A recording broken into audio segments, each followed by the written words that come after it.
Hello everyone, welcome back. In the last part of the video, we had an overview of the 6 performance mandates, the performance criteria which define a good building design. A building is designed for its occupants.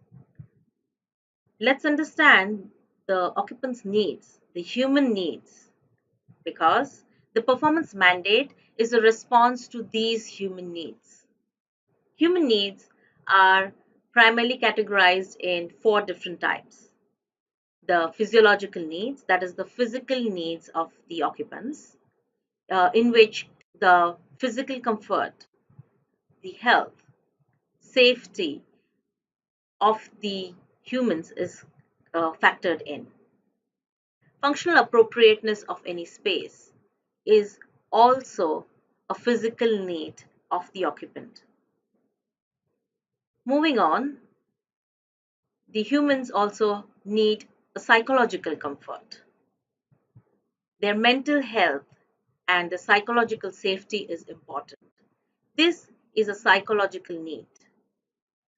The occupant's feelings of aesthetic and delight or beauty of a space is a psychological need. Humans are social animals. We have a need to communicate with the people around, with the community. So factors which affect the privacy, security, the image and status of the occupants fall under the sociological needs of the humans. In such times where the natural resources are depleting, um, every development, every building design is always working towards energy conservation. Thus, conservation of energy is an economic need. Every development has budgetary constraints, has monetary requirements, and the building design is a response to conservation of money and time. Conservation of material, conservation of space, using less space and money also is response to the economic needs of that development. So thus all these human needs, when fulfilled, would result in total building performance. Let's understand this integrated system of the human needs and the various performance mandates through this matrix.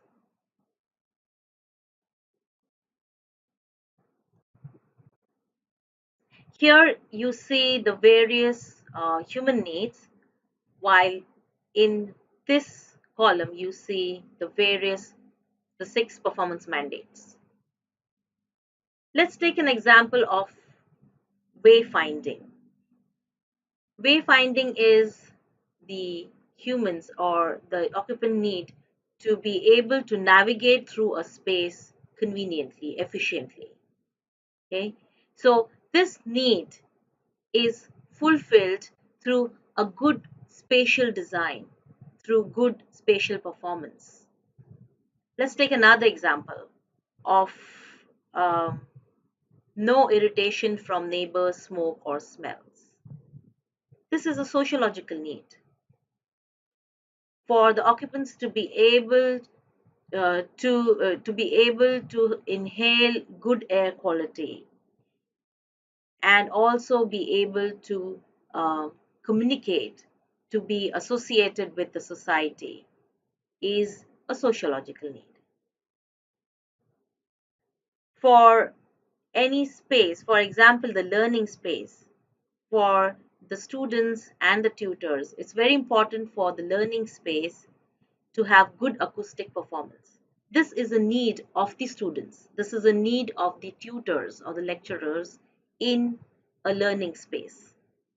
Thus, good acoustical performance is a physiological need and also a psychological need in this example. Also in offices, in office space, I should have my own privacy, my own meeting rooms. This is a sociological need. For that, I would have acoustically treated walls such that the meeting room has a good acoustical performance.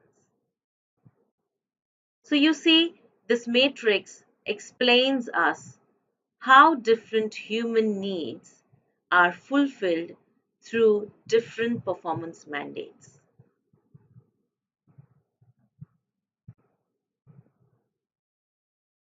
Each of the 6 performance mandates cannot be understood in isolation, which means a design of any space cannot cater just for one of the performance mandates. There is always a complex interdependency. Every performance mandate is related to each other in a very complex manner through physiological, psychological, sociological, and economic values of the humans. Okay, to the efforts to fulfill one particular mandate is going to result the performance of the other mandates negatively. Okay, let's understand this better through examples. For example, better air quality may lead to higher ventilation rate, which affects both thermal and acoustic comfort. What this exactly means is, for example, you're feeling stuffy in this room. You need more air speed. What is the design change that would be a result of this need? We would install a fan. Now, a fan always results in some sound. So, in an effort to improve the air speed, the sound or the acoustic quality of that space is affected. You might have noticed that when we want to increase the fan speed from 1 to 3, the sound quality, the sound level also increases, which means acoustic performance is negatively affected, while the air quality becomes better. Let's take another example. The selection of ceiling light fixture has implication in terms of heat as well as light.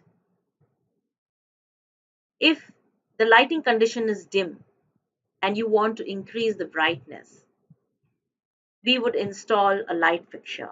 This light fixture is going to improve the light quality, which is going to improve the visual performance. But at the same time, what happens is the light fixture is going to emit heat. In an air conditioned space, this heat is going to affect negatively because the air condition has to work harder with the increase in heat.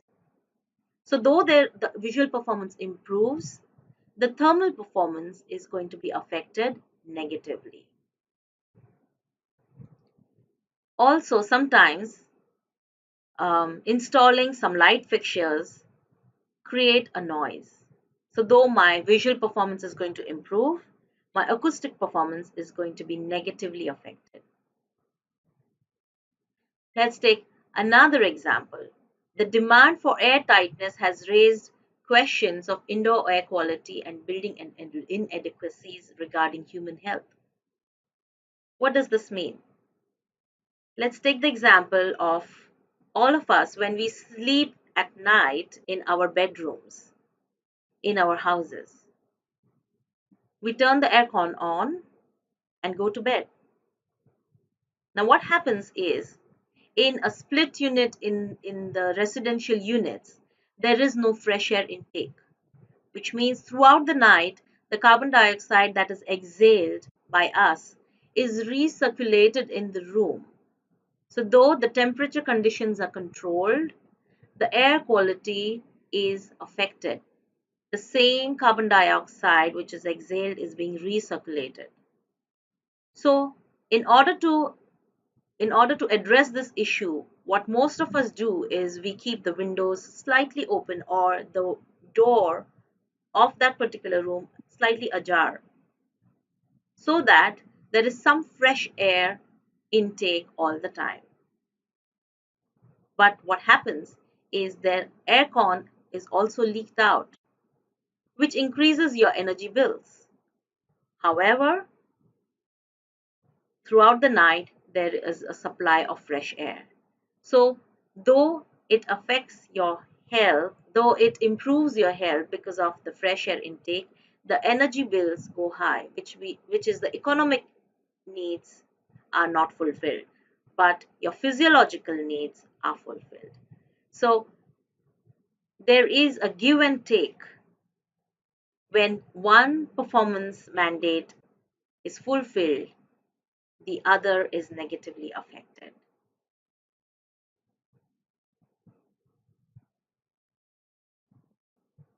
This is an example of various spaces and the performance priorities of the different performance mandates. This gives us an idea of in cases where all the performance mandates cannot be fulfilled because every development has a certain performance priority, has a certain priority. Let's look at these examples. For example, a shopping center. In a shopping center, acoustic performance is not a priority because there are going to be a lot of shoppers and it is going to be a noisy space. However, it has to be a well lit space. The air quality for the shoppers has to be appropriate. So that is why in this matrix here you see that the air quality, visual performance and the thermal performance are ticked. However, acoustic performance is not a priority.